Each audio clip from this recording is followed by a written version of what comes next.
Avec à la barre le capitaine Moussa Dadis Camara, président au moment des faits. Comme ses prédécesseurs, il a nié les accusations portées contre lui. Il soutient que la répression du meeting a été un complot monté par le professeur Alpha Condé et le général Sekouba Konaté pour l'écarter du pouvoir. Compte rendu d'audience signé Saïdou Lebere Baldé.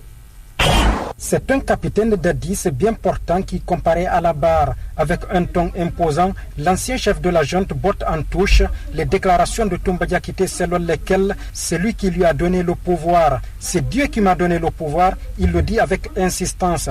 Plus d'une heure d'explication avant de revenir sur les événements tragiques du stade du 28 septembre en 2009. Selon l'accusé, c'est après 2 tentatives de renversement au pouvoir, l'une par coup d'État et l'autre par empoisonnement en vain, que le meeting a été planifié au stade par le professeur Alpha Condé et le général Sekouba Konaté. Un meeting qui devrait se solder par un soulèvement populaire. L'objectif n'étant pas atteint, il change de fusil d'épaule pour cette fois-ci organiser son assassinat au camp Koundara avec pour exécutant son ancien aide de camp Aboubakar Sidiki Diakité dit Toumba. Il en est sorti vivant certes, mais la gestion de la transition sera confiée au général Sekouba Konaté à l'issue des accords de Ouagadougou. Des accords qu'il qualifie de façade puisque le but était selon lui d'organiser des élections et transférer le pouvoir au professeur Alpha Condé. Claude Pivi et Moussa Diéboro Camara expriment leur opposition et menacent d'empêcher Konaté de rentrer à Conakry, affirme-t-il, mais réussit quand même à les dissuader au nom de la paix.